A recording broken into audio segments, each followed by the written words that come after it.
फरीदाबाद में medical system की खुली पोल। हरियाणा के फरीदाबाद जिले से एक ऐसा मामला सामने आया है जिसने पूरे राज्य की स्वास्थ्य व्यवस्था पर गंभीर सवाल खड़े कर दिए हैं। बीके सिविल अस्पताल में एक फर्जी कार्डियोलॉजिस्ट ने 7 महीनों के भीतर 55 हार्ट सर्जरी कर डाली। इनमें से 3 मरीजों की मौत हो चुकी है। इस मामले की जांच जब शुरू हुई तो एक के बाद एक ऐसे खुलासे हुए जिसने सभी को चौंका दिया। योग्यता नहीं थी फिर भी बन गया हार्ट सर्जन। आरोपी शख्स का नाम भी एक नामी कार्डियोलॉजिस्ट से मिलता जुलता है। उसने इसी का फायदा उठाकर न सिर्फ लोगों को गुमराह किया बल्कि बीके अस्पताल के प्रशासन को भी धोखे में रखा।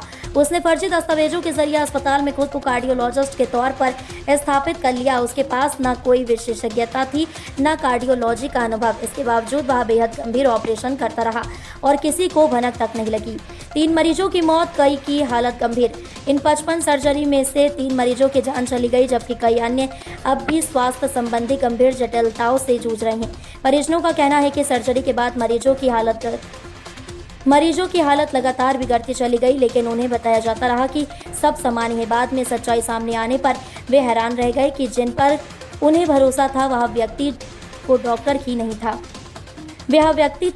ही नहीं था। पहचान छिपाने के लिए नाम का दुरुपयोग। आरोपी ने अपने नाम के साथ एक प्रतिष्ठित कार्डियोलॉजिस्ट का नाम जोड़कर अपने लिए एक नकली पहचान बनाई थी। इसी से उसे डॉक्टरों की दुनिया में घुसपैठ करने का मौका मिला। अस्पताल में काम करने वाले कुछ कर्मचारियों ने बताया कि आरोपी बहुत आत्मविश्वास से भरा हुआ था और उसने कभी भी अपनी योग्यता को लेकर सवाल उठाने का मौका नहीं दिया।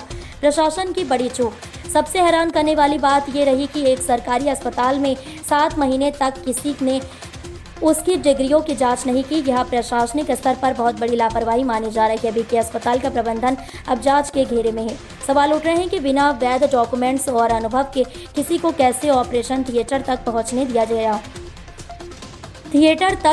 दिया गया। पुराना घाव फिर से हरा। 2007 का किडनी घोटाला याद। यह मामला हरियाणा में 2007 के कुख्यात किडनी रैकेट की याद दिलाता है। उस समय डॉक्टर अमित कुमार के नेतृत्व में एक बड़े किडनी रैकेट का भंडाफोड़ हुआ था। 18 साल बाद एक और चिकित्सा घोटाला सामने आना इस बात का संकेत है कि सरकारी तंत्र ने शायद पहले से कोई सबक नहीं सीखा।